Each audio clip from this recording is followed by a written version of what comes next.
ভূপেন বৰাই আন্দোলন কৰিছে। লখিমপুৰৰ এখন গাঁৱত চলিছে আন্দোলন। আন্দোলনৰ গুৰি ধৰিছে ভূপেন বৰাই। আন্দোলনত জঁপিয়াই পৰিছে গাঁৱৰ সকলো।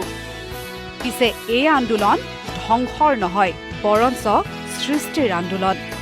হয়, লখিমপুৰ জিলাৰ অতি ভিতৰুৱা বাধাকৰা মাজগাঁৱত কৰ্ম সংস্কৃতিৰ এই আন্দোলন গঢ়ি তুলিছে ২৪ বছৰীয়া ভূপেন বৰাই।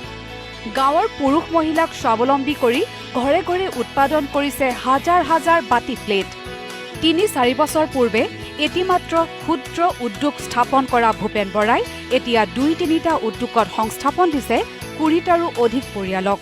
মই যেতিয়া কলেজত পঢ়ি আছিলোঁ তেতিয়াৰ পৰা এটা ধৰক বিজনেছৰ আইডিয়া এটা বিচাৰিছিলোঁ যে কি কৰিলে আমি ভাল হ'ব, ধৰক নিজেও সংস্থাপন হ'ব পাৰিম আৰু আপোনাৰ মোৰ লগতে আৰু যাতে আমি 10টা পৰিয়ালক আমি সংস্থাপন দিব পাৰোঁ। তো সেই সৈতে মই আজিৰ পৰা ৩-৪ বছৰ আগৰ পৰা মই প্লেনিং কৰিছিলোঁ আৰু তেতিয়া এটা সৰু মেচিনেদি মই মোৰ নিজৰ কাম আগবাঢ়িছিলোঁ আৰু লাহে লাহে এতিয়া বৰ্তমান এইটো পৰ্যায়ত পাইছোঁহি। আমাৰ কেঁচামালটো আপোনাৰ দিল্লীৰ পৰাও আহে, গুৱাহাটীৰ পৰাও আহে আৰু আমি মেইনকৈ আমাৰ লখিমপুৰতে আমাৰ গোটেই প্ৰডাক্টখিনি আমাৰ দিয়া হয়। এখন ঘৰ, এখন সমাজক স্বাৱলম্বী কৰা ভূপেনৰ এই আন্দোলনত সৰ্বতোপ্ৰকাৰে সহায় কৰিছে পিতৃয়েও। কাৰণ এই আন্দোলন ধ্বংসৰ বাবে নহয়, পুত্ৰৰ আন্দোলন সৃষ্টিৰ বাবে।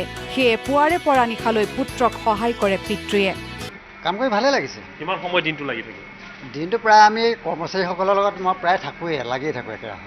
কোৱালিটি ভাল, ৰাইজেও ভাল পাইছে। ভাল পায়। হয়।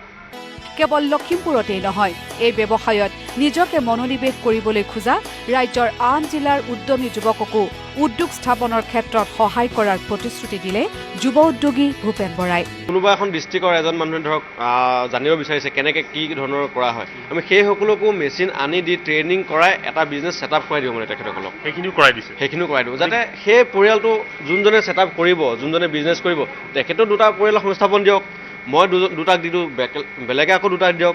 এনেকৈ আমাৰ ধৰক নিবনুৱা সমস্যাটো অলপ হ'লেওতো সমাধান হ'ব। কেমেৰা পাৰ্চন ভৱেনৰ সৈতে লখিমপুৰৰ পৰা জিতুমণি নেওগ, নিউজ লাইভ।